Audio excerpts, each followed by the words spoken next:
Good morning, everyone. Good morning, delegates, faculty members, respected doctors.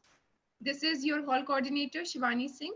And to get our session started, I would request our chairpersons to please switch on the camera, unmute the mic, and with this, I invite our first judge, Dr. Dipankar Das, chairperson and judge, Dr. Alpa Atul Purabia, Chairperson and Judge, Dr. Usha, Chairperson and Judge, Dr. Dash Suchitra, Chairperson and Judge, Dr. Vikas Menon, Chairperson and Judge, Dr. Bhaduri Anirban. Thank you everyone for being here. We can get this session started. Over to the chairperson. Good morning, everybody. Can you hear me? Yes, sir. I cannot expand my this screen. So you can click on the view. View. Yes, and then you can click on full screen. Full screen. Yeah. Thank you so much. Now, welcome to this session of poster podium, ocular pathology and ocular oncology and tumor at Srinivasan Hall. Today on 25th of 6th AIOS meeting, virtual meeting.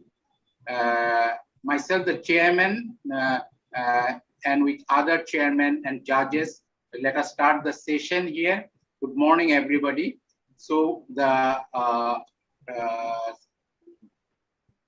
presentation will be for 4 minutes, and 1.5 minutes and 2 minutes we'll ask a question. The question will be from the judges, okay? And presenting author, if it's a non-ratified member, we are not going to mark the paper. So first, is Manish present? Manish Prajapat? Dr. Manish Prajapat is present? Yes, sir. I am present. Yes, sir. I am present. You can start your presentation right now. Okay, thank you, sir. I am going to share my screen.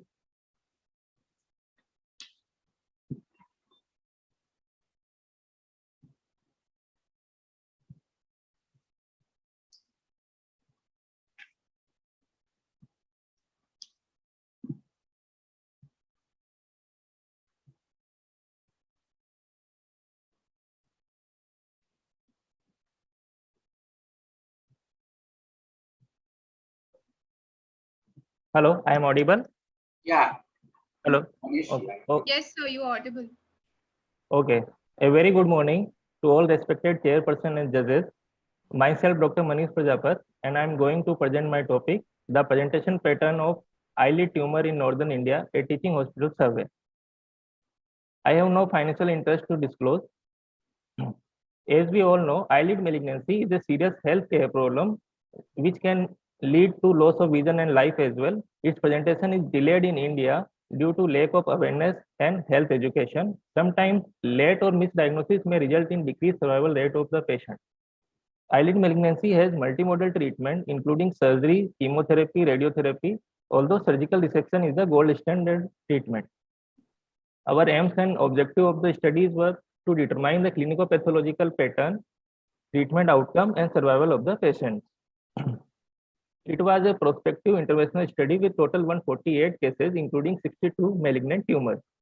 Ethical clearance given by the Institutional Ethical Committee. Our period of study was 3 years. All primary eyelid malignant tumor cases with their written and informed consent were included in our study, while our exclusion criteria were patients with secondary or distant metastasis in eye and orbit, or those patients who have histopathological unproven tumors, and patients who had follow-up period less than 6 months were excluded from our study. These are the parameters we studied, like demographic profile, clinical presentation, imaging finding, histopathological diagnosis, treatment evaluation. We observed in our study that we found slight female preponderance in our study with 61%, and rest were the male. Most of the eyelid malignant tumor were ulceranodular type, approx 60% cases, followed by nodular and ulcerative type of lesions. If we talk about distribution according to TNM staging, this was the various percentage according to their stages presented to us. And if we talk about histopathological type, we found the sebaceous gland carcinoma is the more prevalence in our study, which was 40%, followed by basal cell carcinoma, squamous cell carcinoma, and malignant melanoma were the least. While in globally, other studies we found that basal cell carcinoma is the most common eyelid malignant tumor, followed by squamous cell carcinoma and sebaceous gland carcinoma. If we talk about site of origin, in eyelid malignancy cases, upper eyelid involves in around 48% cases, while lower eyelid involved in 35% cases, and both lid involved in 16% cases. Among the all eyelid malignancies, 50% cases were well differentiated histopathologically, while 37% cases were moderately differentiated and 13% cases were poorly differentiated. We use treatment modality including primary surgical excision in 62% cases, or neoadjuvant chemotherapy followed by surgery in 25% cases, and 5 to 6% cases treated with palliative. This is the example of sebaceous gland carcinoma well differentiated presented to this size of tumor, and we started neoadjuvant chemotherapy. So tumor size regressed to this one, and followed by surgical excision. This was the final outcome of the patient. Another example of poorly differentiated squamous cell carcinoma presented with the preauricular lymph node involvement. We started chemotherapy. Patient received 3 cycles of chemotherapy, responded partially. This is another example of sebaceous gland carcinoma. Right eye upper lid underwent primary surgical excision with cutlet beard surgery, and this was the final outcome of the patient. In our study, mean follow-up period was 14 months. 70% patients were cured, while 16% cases showed recurrence. In conclusion, early detection, wide surgical excision with tumor-free margin with appropriate lid reconstruction have been advocated. Use of neoadjuvant chemotherapy reduces the tumor bulk and allowing less extensive surgery, hence advice for advanced stages tumor. Early diagnosis of affected patient can markedly reduce morbidity, orbital invasion, and recurrence. So therefore, in our scenario, delayed presentation is the main cause which can lead to extensive lid carcinoma. So raising awareness and health education to patients as well as healthcare providers are highly recommended. And finally, thanks to AIR Scientific Committee for giving me this opportunity to present my topic. Thank you so much. Thank you, Dr. Prajapat. If we have any questions. This is Dr. Usha. Just one question to Dr. Manish. Manish, that was a very good presentation. The only question I have is that last case you showed, no? Yes, ma'am. The tumor seemed to be very large, right? So the last patient which you showed, you did a good cutlet beard surgery, but was it adequate clearance and follow-up? Yes, ma'am. The patient were followed, and he has excellent. He saw excellent result with 2-stage cutlet beard surgery. Yeah, but I thought it was more than 3 quarters were involved, right? So how was the excision in that particular case? Ma'am, the tumor was excised fully with including tumor-free margins, and then lower lid was pulled and attached to the upper lid, and then sutured, and in stage 2 that suture was released. So in 1 month post-operative period, the patient upper eyelid was formed in this picture. No, the only word of caution there would be follow-up, because the tumor is really large and how much of clearance really matters. So your follow-up also should be, the duration should be adequate enough to justify that the patient is completely cured. And you should also do an analysis of the other systemic involvement as well. Okay. Thank you. Manish, I have one more question. Yes, ma'am. You presented very well, but I think the conclusion you have said that early diagnosis was important. One of the conclusion you said. Yes. So I believe this was a retrospective study, right? No, ma'am. It was a prospective study.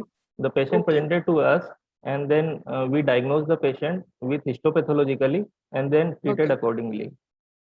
So in this study, you tried to see these also, that which patients were detected early, and that was very much useful to the patient in this study, right? Yes, ma'am. Okay. Dr. Thank Manish. you, Manish. Dr. Manish, nice Yes, sir. presentation. Thank One you, sir. thing I just wanted to ask, in one case that you have shown sebaceous gland carcinoma where you had given neoadjuvant chemotherapy. So Yes, in sir. such cases, you also probably mentioned lymph node metastasis. Am I Yes, right? sir. Yes, sir. So what action was taken to deal with the lymph node metastasis? And also, as Dr. Usha earlier suggested, that systemic screening and any other systemic metastasis, they should also have been mentioned in your... Yes, sir. Actually, we examined the patient. If we found lymph node metastasis, then we also considered to the radiology department, and then the chemotherapy agents we use, like carboplatin and 5-fluorouracil, that was given, and then with the regression of the primary tumor, the lymph node also decreases in size with the chemotherapy, and then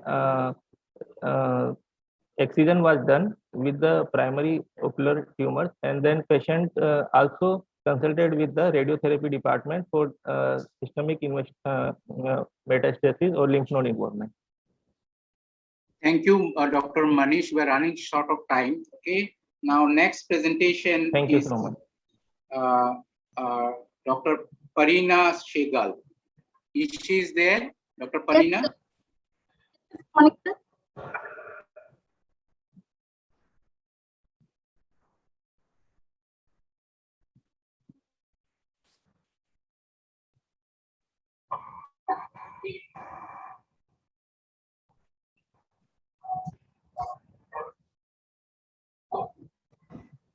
Yes, am I audible, sir? Yes, I'm here. Yeah, you are audible. Sir, is my screen is shared, visible to all? Yeah. Yes, it's fine. It's fine. It's fine. Please go ahead. Good morning, everyone. Today I will be discussing my poster board presentation of medullary epithelioma masquerading as panophthalmitis in an unusual presentation. Intraocular medullary epithelioma are the congenital medullary epithelium presenting either as a either a tumor. Rarely the tumor may arise from optic nerve or retina. They may show extensive invasion with extraocular involvement requiring examination with combination therapy in the form of chemo and radiotherapy. Dr. Parina, can you stop for a moment? It's not audible. Yes. And yeah, there's a lot of... Can you hear?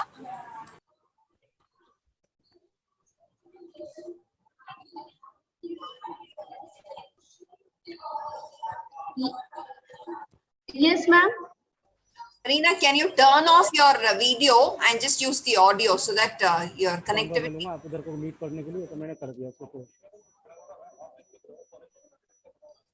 Yes, ma'am.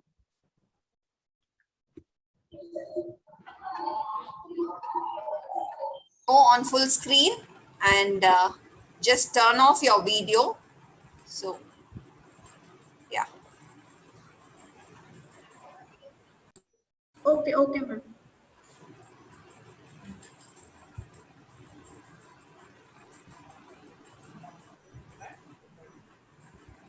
Yeah, go ahead, please.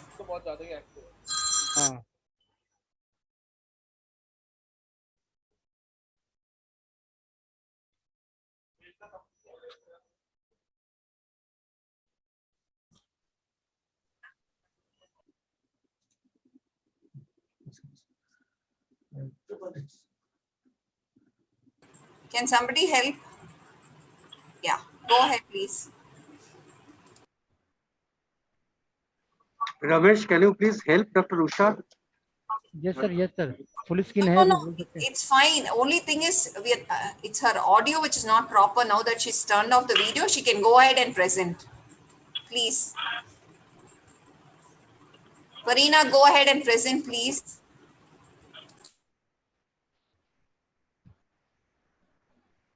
Shivani, we kindly help her. Sir वो Yes, yes, sir. video I think she has unmuted. Dr. Parina, can you please hear me?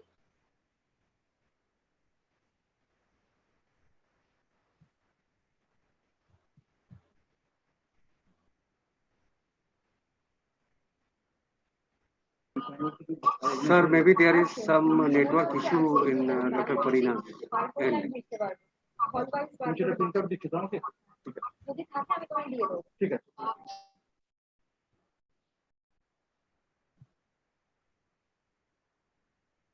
Dr. Parina, are you there? Ma'am start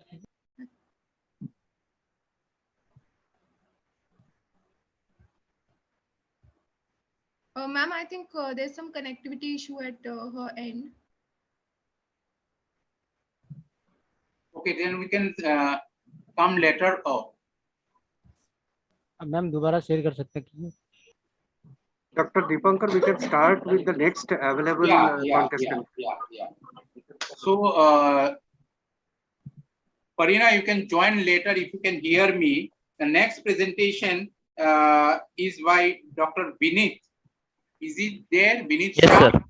Yes, sir, I'm there, sir. Please go share your screen, please. Yes, sir.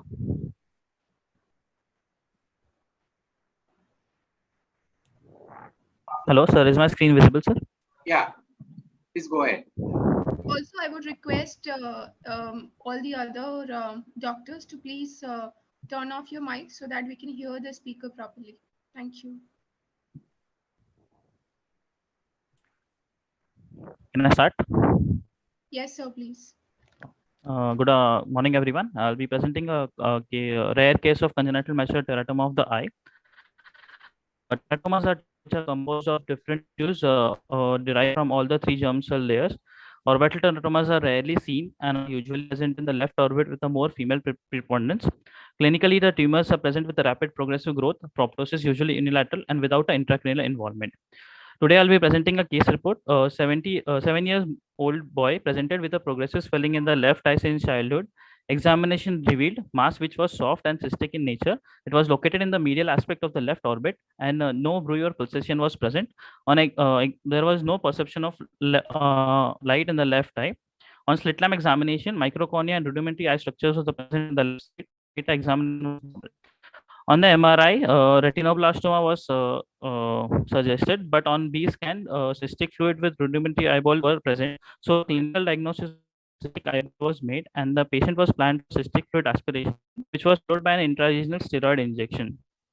The cystic fluid was aspirated about 30 ml, and it was sent for cytological evaluation, where it was suggestive of malignancy, and the cystic fluid did not show any presence of a KOH culture or any gram stains. The patient did not present with any swelling on the first post-operative day, whereas there was the cystic swelling started again from the second post-operative day. The patient was then planned for enucleation, and the enucleation eye was sent for histopathology, which highlighted the features of mature neuroglial tissue, fibrocollagenous and vascular proliferation with adipose tissue, along with areas showing granular epithelium and mucin secretion, along with the mature cartilage, which was suggestive of congenital macular teratoma. The patient was follow up on the second week, and the socket was clean and dried, and following which an ocular process was fitted. Coming to discussion, teratomas are masses composed of wide variety of tissues foreign to the anatomic site from where they arise. They are usually benign and have been divided into 4 groups: complete orbital fetus in fetus, incomplete second fetus including spine, true orbital teratomas where with the 3 germ layers, and dermoid tumors with only 2 germ layers. Histopathologically, most of the teratomas are found to be comprised of 2 or 3 embryological layers, namely ectoderm, mesoderm, and endoderm. The tumor is called a mature teratoma if the neoplastic tissue is uniformly grown and resembles adult tissue. The surface ectoderm is predominantly germ cell layer observed in the orbital teratomas. Cysts filled with keratins and adnexal structures such as hair follicles, sweat glands are also present. Neuroectodermal tissues may include primitive neural tubes, choroidal plexus, ganglia, and glial elements. The second most common layer is the mesoderm, which is represented by muscle, bone, fat, and cartilage.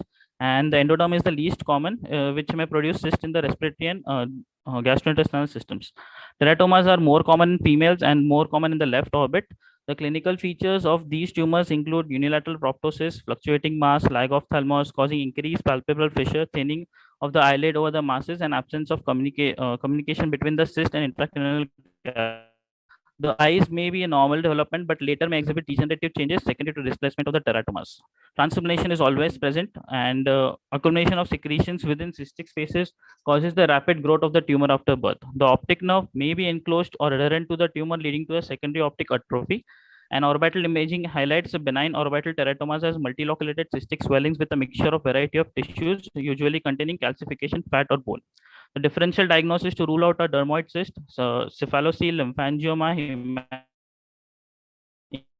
the treatment is to save the eye, to encourage orbitofacial development and maintain cosmesis and retain some visions. Early interventions may help to preserve the globe and vision in some patients. However, preservation of the globe is not always possible. We are keen to report this case because it's a very rare disorder and very few reports are similar are present in the literature. Although in our case, it was not possible to retain the eye due to penetration of the tumor in the deeper structures. Thank you. Dr. Vineet, have you seen bone tissue here? Yes, sir. You mentioned cartilage has been seen, but bone tissue. Sir, bone tissue was exactly not present, sir. Cartilage was seen in the histopathology, sir. Okay, what type of calcification it is? Dystrophic or metastatic calcification? Dystrophic.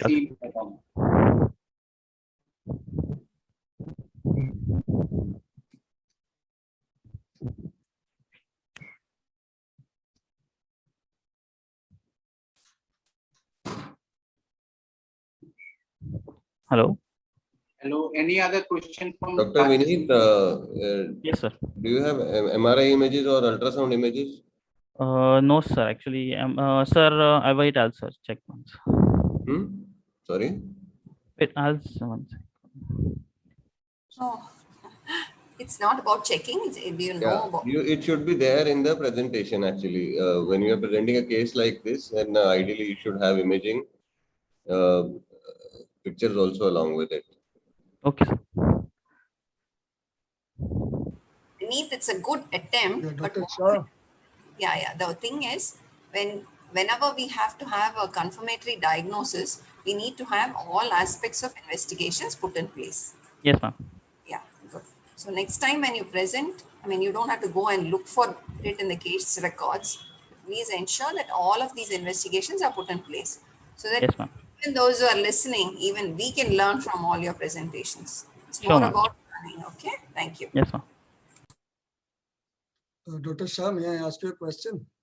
Yes, sir. Yes. It was a very interesting case that you presented. My question is that if you suspected retinoblastoma before the diagnosis of teratoma was weak, why was a needle put into the eye and aspiration done?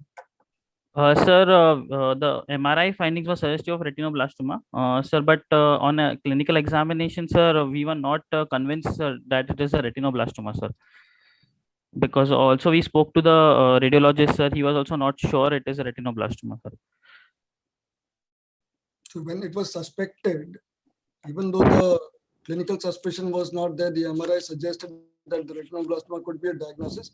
So yes, why sir. was aspiration done? Sir, oncology opinion was also taken for the same patient, sir, and they were not very much convinced, sir, it's a retinoblastoma, sir.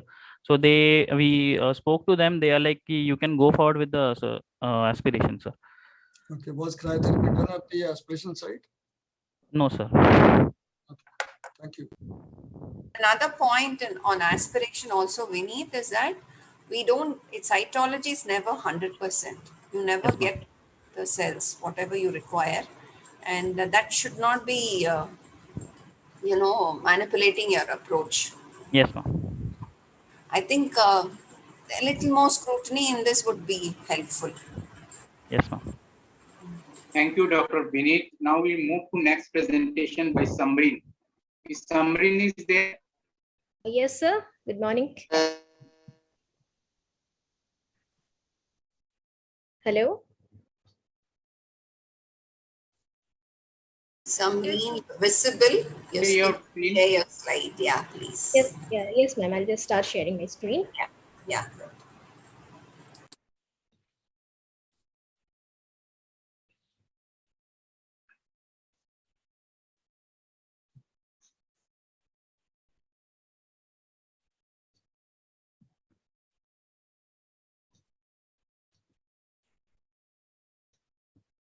Just a minute, ma'am. Okay. Oh God.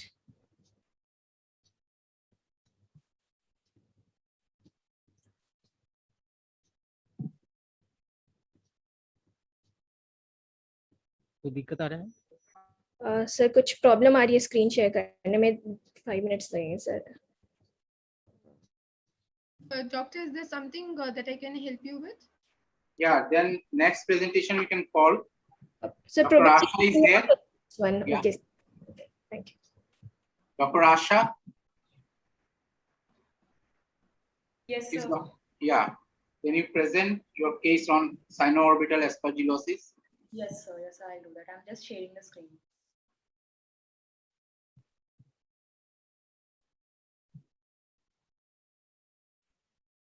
Yeah, I hope it's visible.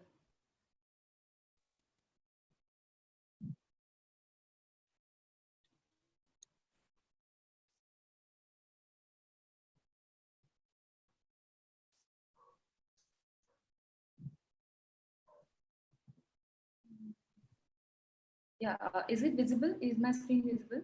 Yeah. Yes, ma'am. Yeah, I'm not. Ma'am, mute, select right? select तो कर दीजिए full screen. So I'm audible. Slideshow. Go to slideshow. Or you can press Yeah, F1. yeah. You are visible now. Thank you. A very good morning to everyone. I'm Dr. Asha Samdani and I'll be presenting a case on sensitive fungal mass. So we had a male of 55-year-old male who has presented to us with the right side inferior lid fullness, which was recently observed by him. So he had a history of low-grade fever, dull retroorbital pain, headache, malaise, and stuffy nose. His general examination and systemic examination was otherwise within normal limits. So to summarize the case, he had symptoms of allergic rhinitis for which he has gone for an ENT consultation. Imaging was done and a sino-orbital mass was noted in the imaging for which a biopsy was done and aspergillus was found. He was given voriconazole for 2 years, but he was refractory for the treatment, so he was referred to the higher center. He was a diabetic since 15 years, but the blood sugars were controlled, and he was also a known case of allergic bronchopulmonary aspergillosis. So with this history, he has come to us. And on ocular examination, his visual acuity, anterior segment and posterior segment was almost essentially within normal limits in both right and left eyes. We have ordered a CT in which we have found a heterogeneous ill-defined lesion in the inferonasal orbit, and there is a limited contrast enhancement. So here comes a summary. The patient presented to us with right-sided inferior orbital fullness. Incisional biopsy was done from the through subciliary incision to confirm the diagnosis. There is a grayish avascular mass was found, and incision biopsy was done, and Aspergillus flavus was grown in the culture. So this is the LCB preparation, and this is the silver methylamine preparation in which we can see branching fungus with septa. So our diagnosis of Aspergillus flavus was confirmed. And then a culture sensitivity was ordered soon after the fungal isolate was seen. So this fungal culture isolate was resistant to almost all the routine antifungals like amphotericin B, itraconazole, voriconazole. Yes, but it was sensitive to posaconazole. So we have started the patient on posaconazole, and the imaging was repeated. There was almost a complete resolution of the inferior orbital mass, as we can see when we have done the imaging 6 weeks later. So here is the patient. He also said that the resolution of inferior orbital fullness, and also there was a resolution of symptoms. So this was a presentation where we can see an inferior orbital mass, and this was 6 weeks later after posaconazole, in which we can almost see there is almost complete resolution of the mass. So what is the take-home message from this case? Sensitivity should routinely be performed in all the cases of sino-orbital infections, it is as important as the tissue diagnosis, especially in the cases which are not responding to the conventional treatment. And so not just early recognition of the disease, but also managing with the specific and sensitive antifungals along with the surgery is also very imperative. So this is just a discussion in which aspergillosis can be either be non-invasive or invasive. In non-invasive forms, it can be an allergic form, an aspergilloma. It is mainly seen in immunocompetent individuals with symptoms of sinusitis. And invasive can be localized or fulminant. This is mostly seen in immunocompromised individuals with an acute presentation. So the treatment mainly lies that you have to control any underlying immunosuppression. Necessary surgical debridement needs to be done. Voriconazole is generally superior to amphotericin B in these patients, but the prognosis is comparatively poor in immunocompromised patients, and even in advanced cases, exenteration might also be needed. Local amphotericin B and intralesional also being tried these days, but again, I would like to emphasize that culture sensitivity is equally important because the patient being treated with the right antifungals is also important. Thank you for the patient listening. Thank you. Do you think that MRI in this would have been a better option for a radiological imaging rather than a CT scan? So actually the patient has already come with a CT scan, so we have not ordered again an MRI in this case because we were getting the diagnosis, so we have started him on posaconazole. Yeah, but right, in the follow-up at least we could have got an MRI done. My question to you, Asha, two things. What was the time taken for getting the culture sensitivity? How long did it take for you? And how long has the follow-up been? Because you don't have a follow-up. Sorry, go ahead, please. The culture sensitivity has taken 1 week to 10 days. And we have started, the patient was already on voriconazole. We continued him on the same treatment, and soon after the culture sensitivity report was acquired, we have changed the antibiotic to posaconazole, ma'am. Usually takes at least 2 weeks for you to get the proper. Okay, so that is number one. Good that you got it early, fine. But why posaconazole? Is it, I mean, see, we'll have to leave a message here whether that is the only option, because posaconazole is an expensive drug. And how long do you keep the patient on? And how long is the follow-up? Yeah. So we have started him on posaconazole because he was resistant to all other routine antifungals. I have showed the culture sensitivity report also in my presentation, in which posaconazole was the only drug he was sensitive to. So we had to start him on posaconazole. We didn't have another option. And yes, posaconazole was given for the follow-up was, this follow-up I showed was 6 weeks. The patient had been in follow-up with us for 1.5 years, and he's doing good. And we have given him posaconazole for 3 months, and later on we tapered, and the treatment was stopped in for 3.5 to 4 months now. Asha, one technical thing is that when you make a topic, it should coincide with the submission topic. The submission topic was sinoorbital aspergillosis, role of empirical treatment and importance of culture sensitive. That you have to put in the first slide. Okay, that's important. Yes. Thank you, sir. I'll do. Thank you very much. Now we can move to next presentation. Dr. Mritika. Yes, sir. Dr. Mritika, you are available? Yes, sir. Yeah. Sir, I would have to share my screen if Dr. Samreen can stop sharing. Samreen, you stop sharing the screen. Will allow you later on. Okay, sir. Is my screen visible, sir? Yeah. Okay. Good morning, everyone. I'll be presenting our study on pigmented OSSN. We have no financial disclosures. So this was a retrospective interventional study on 136 patients. The primary objectives were life salvage, regional lymph node involvement, local tumor control, and vision salvage. We also evaluated the risk factors for local tumor recurrence. Now, coming to the results, pigmented OSSN made up for 21% of all the OSSN patients that we saw over 13 years. The mean age was 46 years. Of those who were referred to us, 67% were referred as OSSN, while conjunctival nevus was the most common differential. There was a definite male predominance. 8 patients had bilateral lesions, and majority of them were living away from the coastal areas or high altitude. Although occupational, whether it was indoor or outdoor, there was an even distribution. The mean maximum diameter was 7 millimeter. Nearly 77% of the patients had lesion which was less than 4 clock hours, and 97% of them were situated within the palpebral aperture, with limbus and temporal bulbar conjunctiva making up for the bulk of it. On slit lamp evaluation, 68% were nodular. About half of them had a gelatinous component. Keratin was seen in 72% and RB stain was positive in 81%. Interestingly, associated conjunctival melanosis was seen in only 32%. So the primary treatment was decided on the basis of the morphological type, the extent, and the AJCC 8th edition. So for small and medium-sized lesions, majority of them were treated primarily with excision. But when it came to the diffuse lesions, a significant proportion were treated primarily with chemotherapy. Those with extensive scleral involvement or orbital extension were treated with primary extended enucleation or exentration.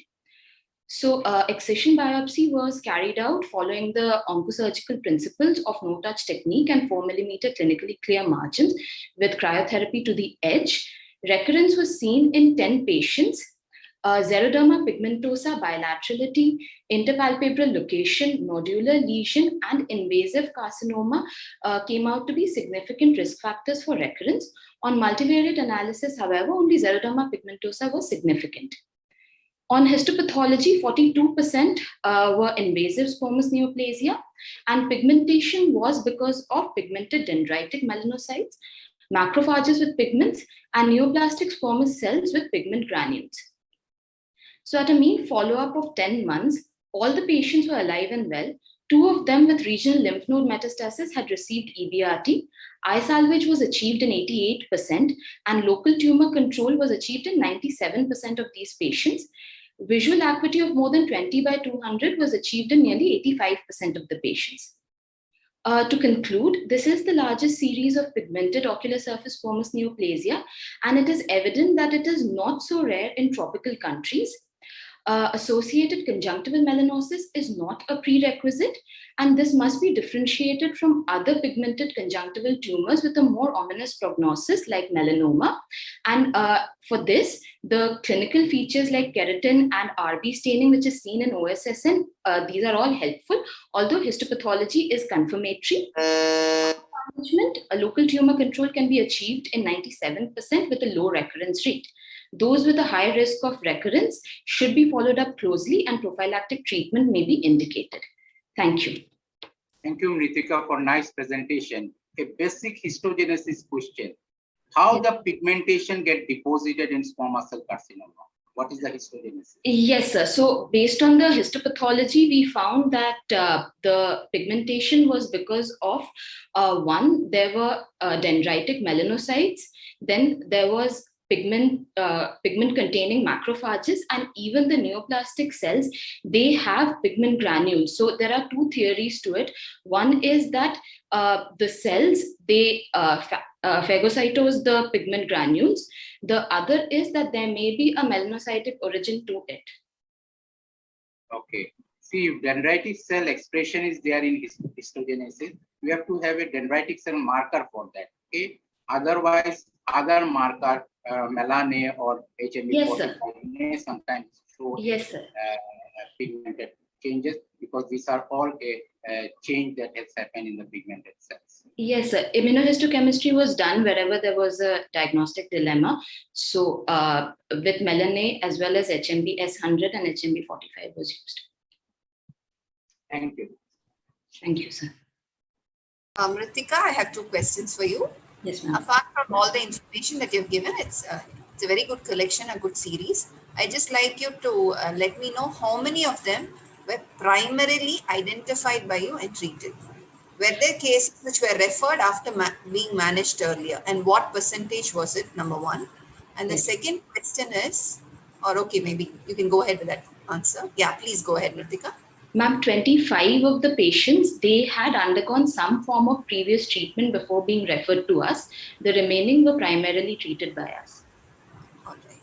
The second question was, you said eye salvage was close to about 85%, if I'm not mistaken. Yes, ma'am. So what stage of it was it 85%? Would give us more light on the Ma'am, I didn't understand that, sorry. what you said 85% eye salvage. Yes, ma'am. In what stage was it 85%? You know, you had few cases where there was metastasis, there was. Oh, yes, ma'am. So, so even those with lymph node involvement, eye salvage. So in those two patients, eye salvage was achieved with excision, and I'm sorry. So there were primarily exentration and enucleation was done in 14 patients, and later in those with recurrence, there were 3 who in whom we had to either enucleate or exentrate for recurrence. So these were mainly the T3 and T4 cases. Yeah, Mritika, you know, that connectivity would give us more information, especially when you're having such a large series. So then when you make a presentation next, probably you can add these information, which will be helpful for others to also follow. Yes, ma'am. Thank you, Usha madam. Thank you, Nitika. Next we call Dr. Rina. Yeah. Yeah. This was a very interesting. Anirban has a question. Anirban. May I ask my 2 questions as well? Thank you, sir. Okay, so one is that you had poor outcomes in 15% of patients, as ma'am had pointed out. So were these patients of xeroderma pigmentosa? What accounted for the poor this thing apart from tumor size? So, yes, sir. So of these, basically, of the 17 patients who we could not salvage the eye, 18, 14 of them required a primary exentration or enucleation. So they presented with massive scleral invasion or orbital involvement at the time of presentation itself. And the remaining 4, they later had a recurrence with orbital or extensive scleral involvement. So how many of these patients who had a poor outcome have xeroderma pigmentosa? Yeah, so of these, xeroderma pigmentosa was seen in 3 of them. Only 3, okay. Yes. The other question, this is not related to your poster, sorry. The second question was, what is the difference in outcome for your pigmented OSSN versus the non-pigmented ones, the ones we see more often? Yes, sir. So more or less, the although I have not shown it here, but it correlated with the non-pigmented one. There was not much difference in terms of whether it was the clinical presentation or the outcome. But based on whatever literature is available in our series, there was a significant amount which was invasive.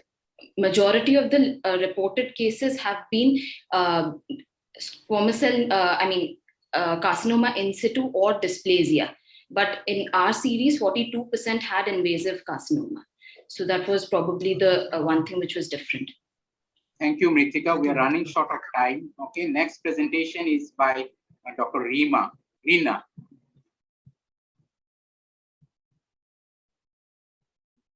Dr. Rina, are you there? Dr. Rina? Dr. Dipankar, Dr. Rina is absent as of now. May join by 9:55. Might be having some other presentations. Okay. Can we call next participant, sir? Then Dr. Uday is there. Dr. Uday? No, sir. No, sir. Yes, sir. Good morning, sir. I'll just yeah, just join. Thank you. I'll just share my screen.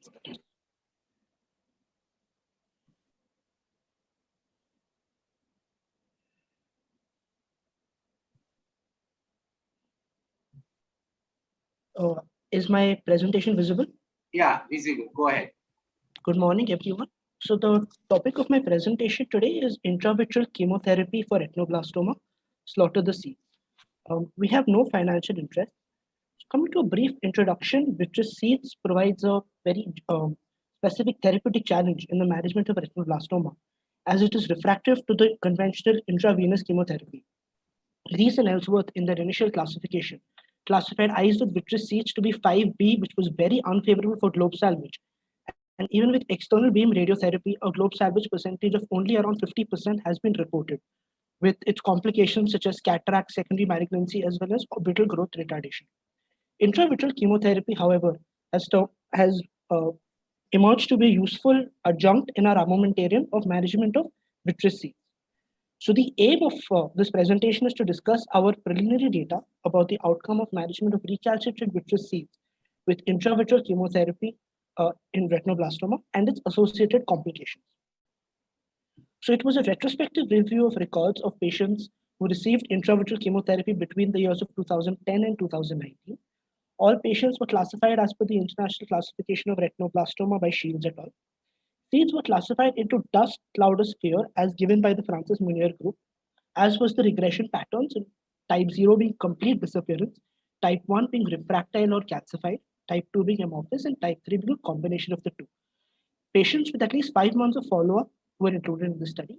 We can see in the top image that there's presence of this large cloud of vitreous seeds, whereas in the lower image, we can see the presence of these small spheres of vitreous seeds, along with like diffuse dust. So coming to our results, we had 9 eyes of 9 patients, 5 were male and 4 were female. 3 patients were unilateral RV and 6 were bilateral presentation, where the mean age of presentation was 27 months. 1 eye was group B on presentation, which on follow-up on intravenous chemotherapy developed vitreous seeds. 1 eye was group C, and 7 eyes were group D. 8 patients of these received primary intravenous chemotherapy, 2 to 6 cycles. 1 patient received primary intraarterial chemotherapy, and 3 received secondary intraarterial chemotherapy. Local therapy was as and when required. Vitreous seeds was 3 eyes had dust, 4 eyes had cloud, and 2 were sphere. All eyes received intravitreal melphalan, topotecan, or a combination of these using a 31-gauge syringe with triple freeze slow-throw cryotherapy at the injection site. A total of 35 injections were given with a mean of 3.8 per patient. Only 2 patients received melphalan, 4 received only topotecan, and 3 patients received melphalan and topotecan as a combination. The dose was 20 to 30 micrograms per drug per injection. A mean total dose of 60 micrograms were given per patient, and a mean total dose of 90 micrograms was given per patient.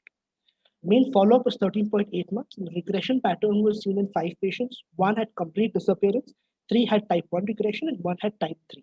None of the patients had extraocular splenomegastasis. We can see in the images, this is an image of presence of these small seeds with diffuse dust. This patient received 6 injections of intravitreal chemotherapy and was left with just these small calcified deposits. We had complications in 3 patients. 2 had RPE changes, and 1 had iris atrophy, iris bombay, hypotony, and cataract.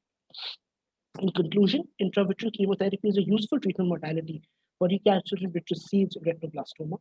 Our reported resolution was 56% in eyes with seeds, whereas in literature it's 81 to 100%. These are our preliminary results. These are early days for us. Complications were seen only in those patients who received intravitreal melphalan, and topotecan has recently become more in vogue and has been reported to be non-toxic to retina and ARG studies and has a high efficacy for management of vitreous seeds. It probably makes sense to shift over to isolated intravitreal topotecan for management of such seeds. These are my references, and I would like to thank my co-authors, Advanced Eye Center, as well as AIOS for giving me the opportunity to present at this podium. Thank you. Thank you, Dr. Uday. I am asking a very critical question here. Now we see there is a posterior pole retinoblastoma, which can have a posterior vitreous seeds. It can have a mid vitreous seeds. It can have an anterior vitreous seeds. How you quantify a vitreous seed when you choose for a intravitreal injection? And second point is that I'm leaving the group D retinoblastoma. Okay, how you answer B or C group retinoblastoma? The posterior vitreous seeds, which would be probably present close to the retina versus the mid or the anterior vitreous seeds, if these seeds were on follow-up, we could see that on intravenous chemotherapy, they were not responding. These became candidates for us to add intravitreal plus minus intraarterial chemotherapy. The addition of intraarterial chemotherapy was based on a cost-effective basis for the patient. Irrespective of the location, anterior, mid, or posterior vitreous, all these patients were given a trial of intravitreal chemotherapy till such time that we noticed that the seeds were either not responding, they were increasing in size, or this patient warranted to go ahead with a more definitive treatment of enucleation. Regarding the group B, sir, this patient was a 3-month-old child who was initially given 3 intravenous chemotherapy, but from the isolated group B lesion, there was a break into the vitreous cavity, and this patient developed vitreous seeds, for which she was given intravitreal chemotherapy as an adjunct to systemic chemotherapy. Okay.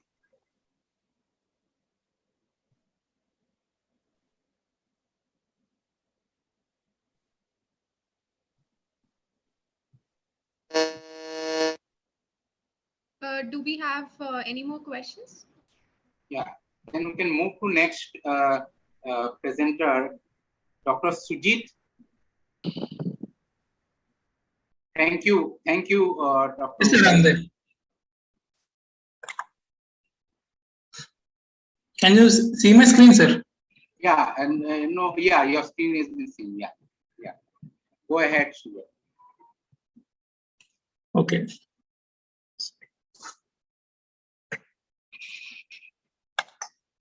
Okay, okay. I will be discussing on efficacy of topical 0.5% timolol on periocular pyogenic granuloma. Coming to introduction, pyogenic granuloma is also known as lobular capillary hemangioma or granuloma telangiectation. So there has been several medications which has been tried in the past. We wanted to see efficacy of topical beta blocker like timolol in our patients. So we conducted a study in RP center in which we have included patients who are presenting with pyogenic granuloma in oculoplastic clinic from 2018 to 2020. And we also included patients who were refractory to topical steroids also. We excluded patients who were pregnant or having history of bronchial asthma or with any history of ocular hypertension or glaucoma. So in the data, we have collected the basic demographic details, clinical history, duration of lesion, etiology, any prior history of topical steroids. In ocular examination, we examined the size of pyogenic granuloma, both before and after completion of treatment, morphology, location of the lesion, and intraocular pressures. We measured with Goldman's or Perkins supplementation tonometry, and we also examined the fundus. In the follow-up, we noted the change in size of the lesion. We also noted whether any adverse effects were there with the timolol, and we also noted the IOP. Here we graded the lesion response as total resolution if there is 100% decrease in size, and subtotal resolution if there is 60 to 90% decrease in size, or if there is at the end of the treatment, if the size is 2 into 2 mm, or if it is cosmetically acceptable.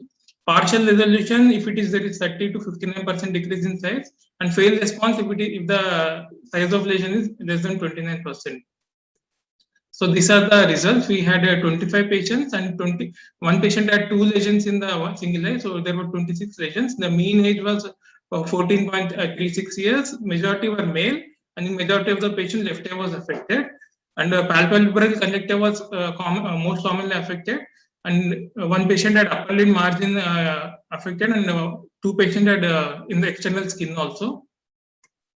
This is the basic distribution based on etiology. Majority of them were in trauma and chalazion. One patient had pyogenic granuloma due to prosthesis, and 5 patients were post-surgical.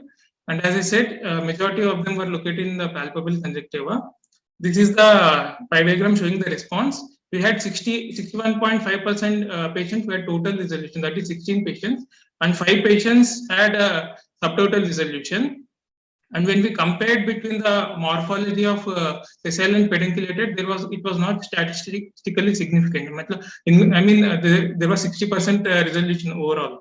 And when we compared with the age, pediatric population slightly showed higher resolution, 68.75, but it was statistically insignificant.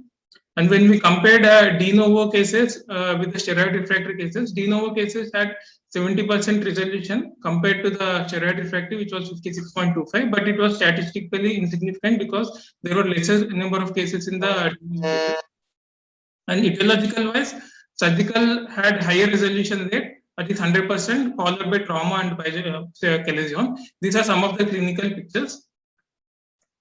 So coming to discussion, this was a largest study at the time of submission. including which included pediatric age, pedunculated morphology, post-traumatic etiology, and steroid refractory. Earliest response was seen in by day 5, and 93.75% patient had complete resolution by end of 4 weeks. And in patients where treatment was continued beyond 4 weeks up to 8 weeks, there was a reduction in size of lesion from 30 to 90% in 7 patients out of 11. In total, there was 61% complete resolution. 3 patients who had failed to show response had post-traumatic pyogenic granuloma, which was refractory to steroids previously. 1 patient had 2 recurrent lesions in a single eye with history of previous excision and steroid therapy. 1 lesion had complete resolution, whereas other lesion showed reduction in size. Sorry, sir, for interrupting, but can we please sum it up in next 30 seconds? Yeah. So to conclude, topical timolol can be used as a first-line agent or as an adjunct in the steroid refractory pyogenic granuloma. In pediatric age groups where there is risk of general anesthesia, surgical excision, and ocular hypertension with topical steroids, topical timolol has shown to be equally efficacious or slightly more. For larger lesions, timolol can be used as a non-invasive first line of drug or neoadjuvant therapy before surgical excision. Thank you. I thank AS for giving me opportunity for a presentation. Thank you, Dr. Sujit. That's a nice presentation. Do you have a infectious cause of in your cohort, infectious cause of pyogenic granuloma? No, sir, we didn't have any infectious etiology of pyogenic granuloma. That's interesting. What is the mechanism? What is the mechanism of action of timolol in these pyogenic granulomas?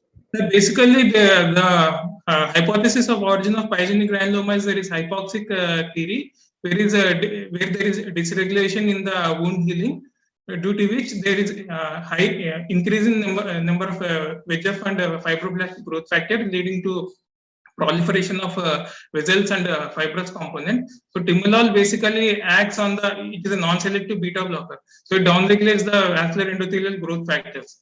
So this will reduce the size of lesion. In some cases where there is suboptimal response or no response, the likely cause was more fibrous component compared to the vascular component. Sujit, what is the maximum time you given for the timolol to decide it was non-responsive? Earliest response we saw was 5 days. A child presented with the lesion has pinched off and it has fallen down. Maximum response was seen by 4 weeks. We still continued to see if it has further reduced any size or not. So we continued giving it till 8 weeks. So maximum we gave till 2 months. Okay. Thank you, Dr. Sujit. May we call Dr. Smriti Nagpal for the next presentation? Yes, sir. Good morning, sir. I'll just share my screen.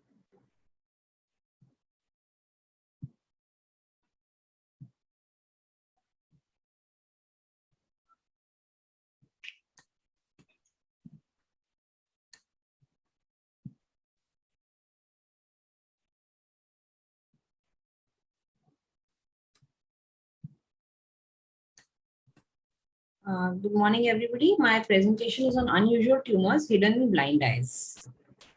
I have no financial interest to disclose. The aim of this study was to describe 3 cases of unsuspected neoplasms in previously blind eyes with a recent onset of pain.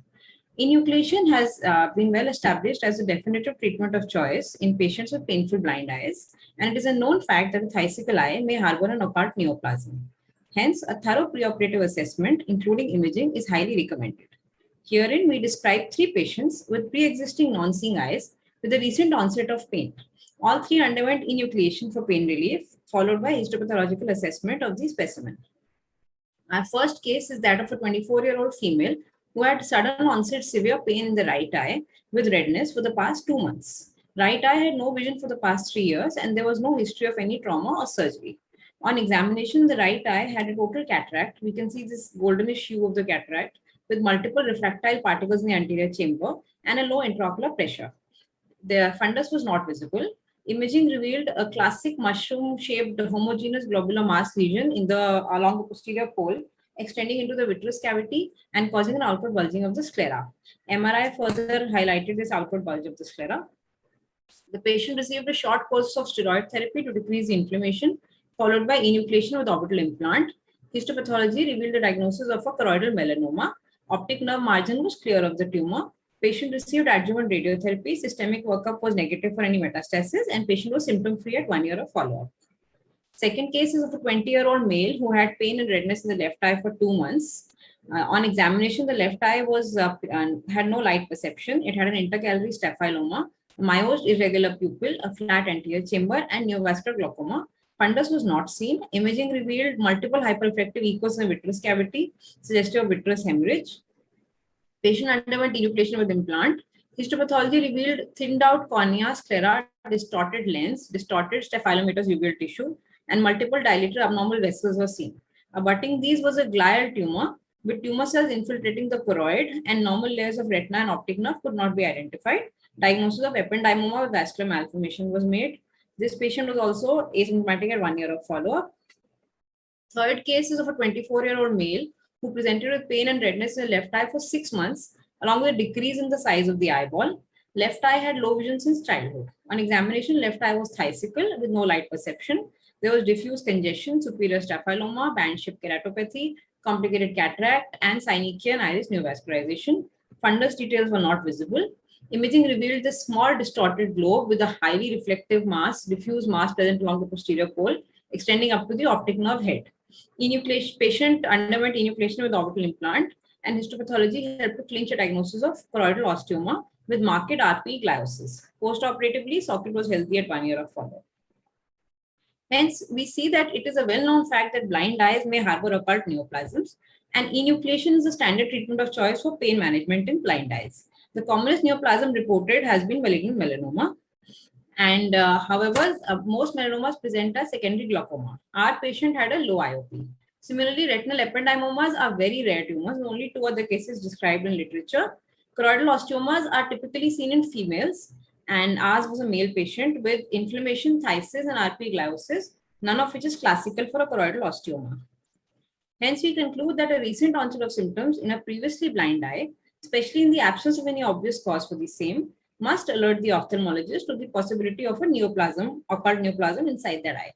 Our study describes the varied clinical presentations of such patients, and we would like to reiterate that a preoperative imaging and a postoperative histopathological assessment of the enucleated globe must be emphasized. Thank you.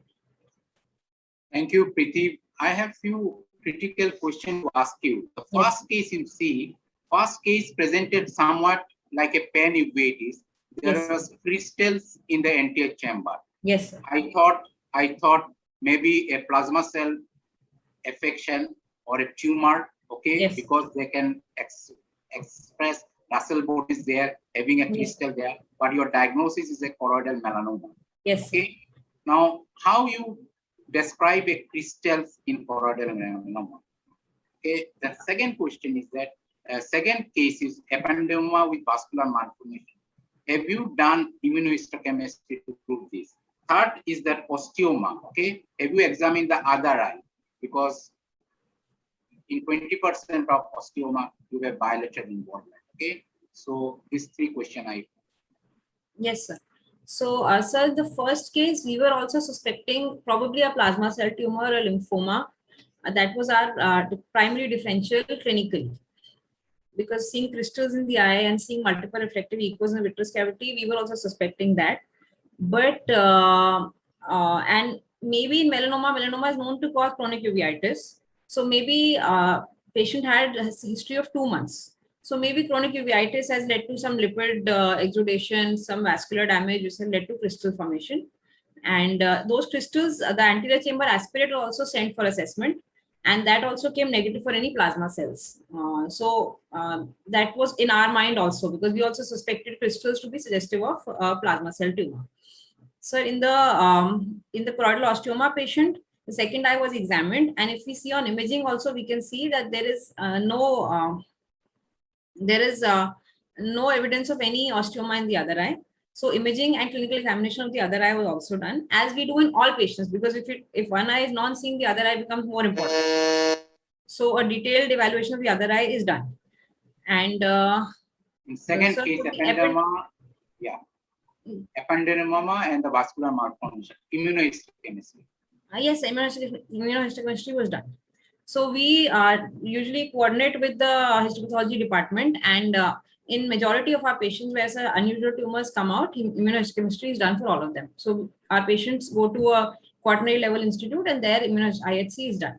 So IHC was done in this patient also. Thank you. Smriti, one question. In your last case of osteoma, yes, sir. Lot of atypical features are there. Yes. So how would you say that it is an osteoma and not dystrophic calcification? So that final diagnosis we based on the histology report. And since we also saw multiple atypical features and something like a phthisis and such inflammation would more likely lead to a dystrophic calcification. But that's the report that we got from histology that this is finally what are the points which can differentiate dystrophic calcification from an osteoma in a situation like that? So in this case, we had well-defined islands of bone formation which was seen, and there were mature cancellous bone which was seen. Yeah, I wanted to raise the same concern because you do have heterotopic calcification or yes, sir. Metaplastic calcification in bone formation in blind eyes, and this was the Yes. patient who had presented with a phthisis from childhood. So labeling it osteoma would be difficult. Dr. Dipankar would probably be able to tell more about this. Yeah, that's a very interesting point. You have to differentiate between the osteoma, choroidal osteoma, and those of a calcification, dystrophic calcification.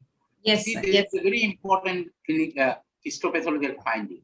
When you see in phthysical calcification, these are mostly on the periphery, okay? But you see retinoblastoma calcification is concentrated intratumor.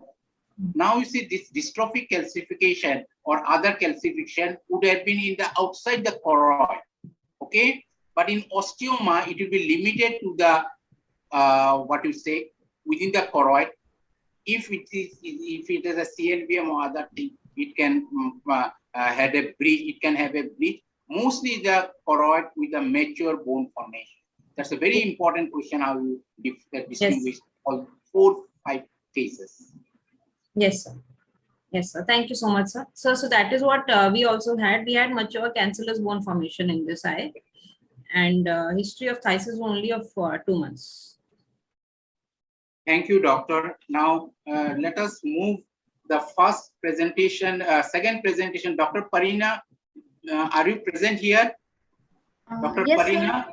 Yes, sir. Can you please share your slides, please? Also, sir, before proceeding, I would just request everyone to please take care of the timings. Yeah. Because we have a lot more speakers left. Yeah. Thank you. Parina, please share your slides very fast. Sir, my slides are visible or not, sir? I have shared my slides. It's visible. Yeah, the first slide is visible. Introduction slide is visible. Good morning, everyone. Today I'll be discussing my presentation on medullary epitheliomas masquerading as panophthalmitis in an unusual presentation. As we know, intraocular medullary epitheliomas are the congenital tumor presenting in first decade of the life, arising from primitive medullary epithelium, presenting either white, gray, or yellow colored ciliary body tumor. Rarely, these tumors can arise from optic nerve or retina.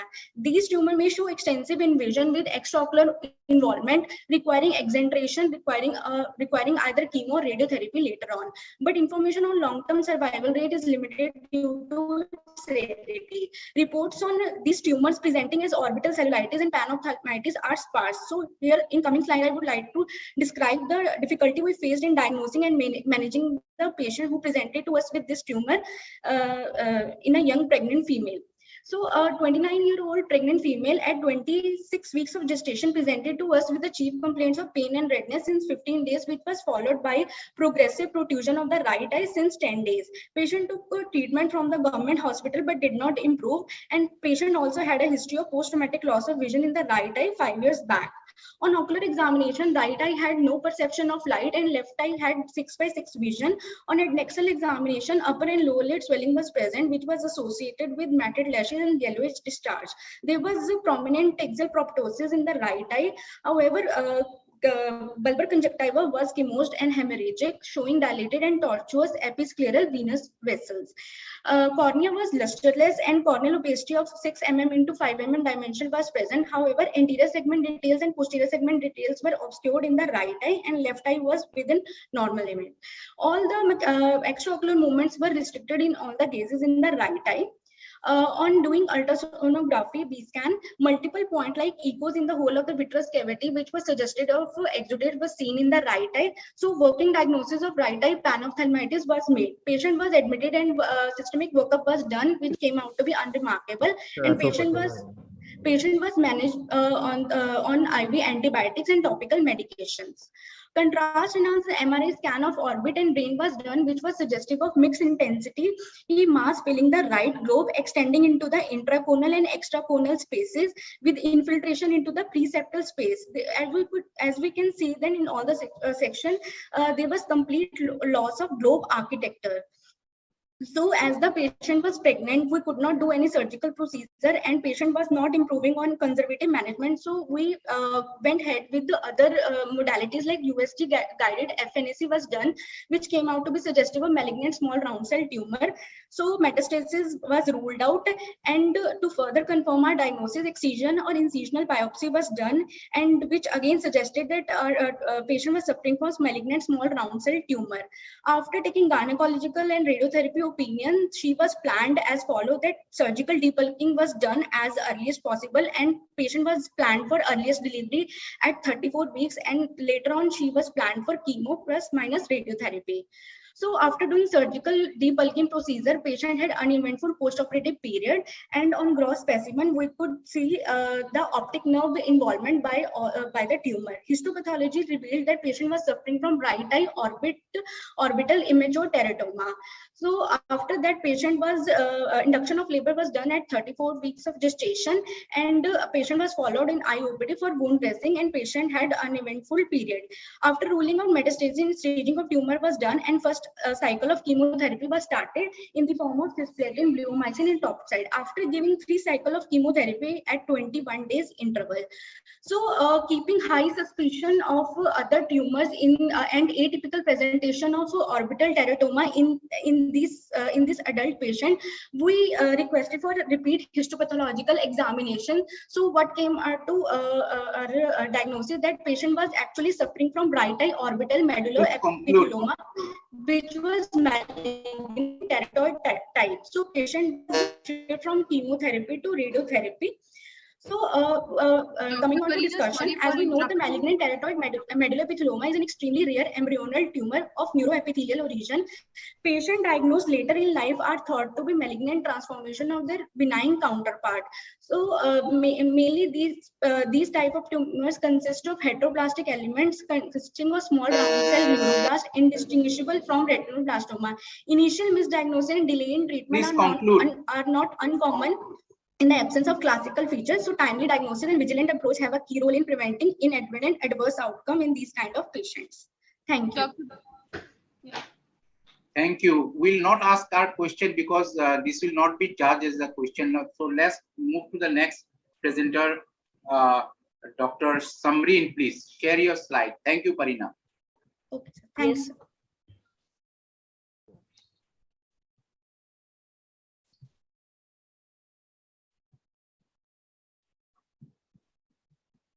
Good morning, everyone. Is my screen visible?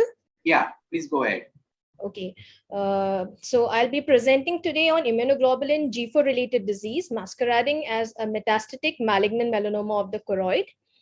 I do not have any financial interest to disclose.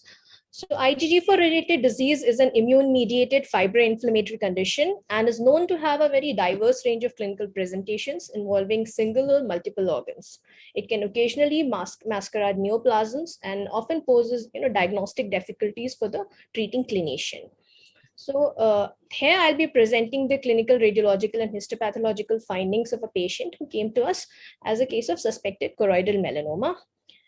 So we had an 18-year-old female who came to us with gradually progressive and painful loss of vision in the right eye for 2 months. Upon examination, there was no light perception in the right eye. The left eye was 6/6. And in the right eye, there was ciliary congestion, irregularly deep antechamber, pigments on the endothelium, and a grade 4 vitritis, which precluded any fundus examination. In the left eye, the findings were rather unremarkable. So we went for an ultrasound B scan, which was suggestive of an intraocular lesion with heterogeneous echogenicity in the nasal part of the right lobe.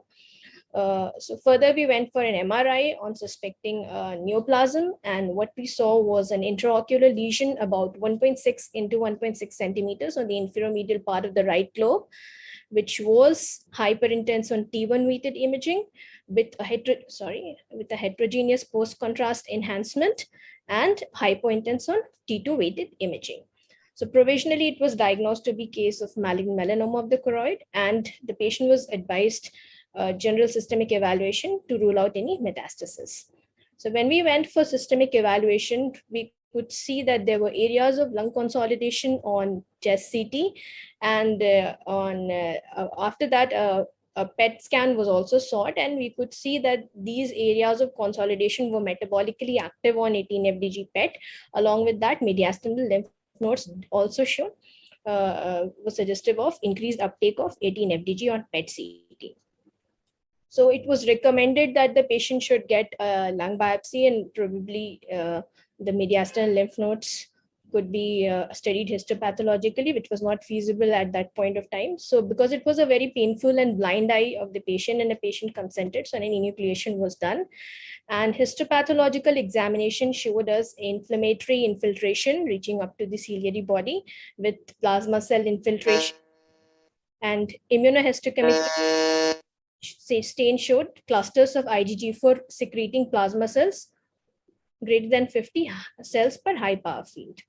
So after that, we asked to get serum IgG4 levels, which were found to be raised, and it was finally diagnosed to be a case of immunoglobulin G4 related disease. A medicine consultation was sought, and the patient was started on oral prednisolone initially at a high dose, which was later tapered to a maintenance dose of 5 milligram per day.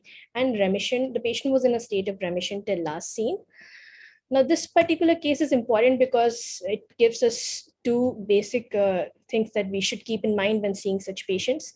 First of all, an IgG4 related disease can masquerade malignant melanoma, and metabolically active areas that are seen on PET CT whenever we are systemically evaluating a malignancy.